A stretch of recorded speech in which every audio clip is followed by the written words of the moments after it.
नमस्कार। आज मैं आप लोगों के समक्ष रूस और यूक्रेन के मध्य हो रहे युद्ध के संदर्भ में बात करूंगा।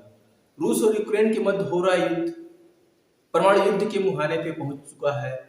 नाटो की एंट्री ने इसे परमाणु युद्ध की तरफ ढकेल दिया है। रूस हर समय चेतावनी देता रह रहा है कि आवश्यकता पड़ी तो हम परमाणु युद्ध से पीछे नहीं हटेंगे, परमाणु हथियारों का प्रयोग कर सकेंगे। यदि ऐसे में परमाणु बम का प्रयोग हो गया तो कौन सी दवा कारगर होगी? रेडिएशन से बचने के लिए, हम अपने स्वास्थ्य की रक्षा के लिए कौन सी दवा का उपयोग करेंगे? इस संदर्भ में बहस चल रही है। कीव की ओर से जो वहां के दुकानदार हैं, उनसे बातचीत के बाद न्यूयॉर्क टाइम्स ने अपनी एक रिपोर्ट में कहा है कि वहां के लोग आयोडीन की गोलियां खरीद रहे हैं। इसी तरह से यूरोप में बहुत सारे देशों ने पोटेशियम आयोडाइड के गोलियों का भंडारण करना शुरू कर दिया है। यहाँ तक कि अमेरिका में भी जो है पोटेशियम आयोडाइड की गोलियां का व्यापक भंडारण कर रखा है। और यह गोलियां बहुत महंगी नहीं है, काफी सस्ती हैं और बहुत से देशों के पास आसानी से उपलब्ध है। तो हम ये जानने की कोशिश करेंगे कि कौन सी दवा कारगर होगी, कैसे होगी। तो जो परमाणु विकिरण उत्पन्न होगा उससे बचने में पोटेशियम आयोडाइड की गोलियां जो है बहुत ही कारगर साबित होंगी, क्योंकि जो रेडिएशन निकलेगा वह रेडिएशन हमारे शरीर के अंदर खाने के रास्ते और सांस लेने के रास्ते शरीर के अंदर जाएगा।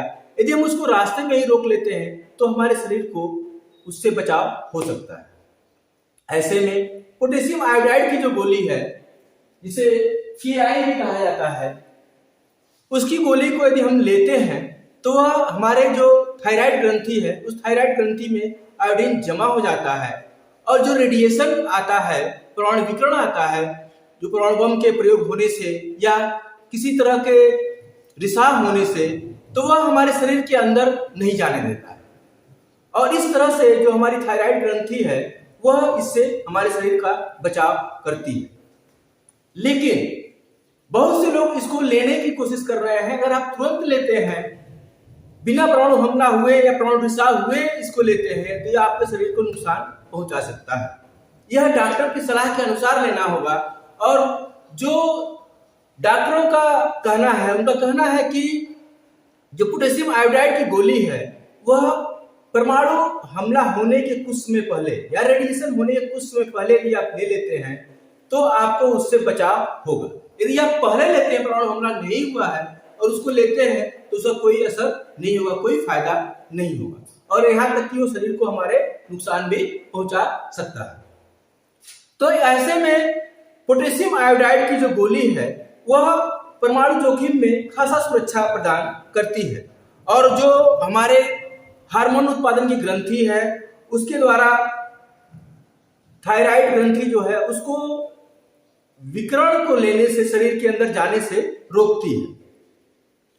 और यह विकिरण जो है, विश्व स्वास्थ्य संगठन ने जो कहा है कि परमाणु रेडिएशन का जो विकिरण है वो बच्चों के लिए बहुत ही हानिकारक होगा और ये बहुत लंबे समय तक शरीर में रह सकता है। जैसा कि आप जानते हैं कि जापान के हिरोशिमा और नागासाकी में जो रेडिएशन का असर है वो आज तक देखने को मिलता है और अभी भी बहुत सारे बच्चे विकलांग पैदा होते हैं। तो यह उसके दुष्प्रभावों का असर है।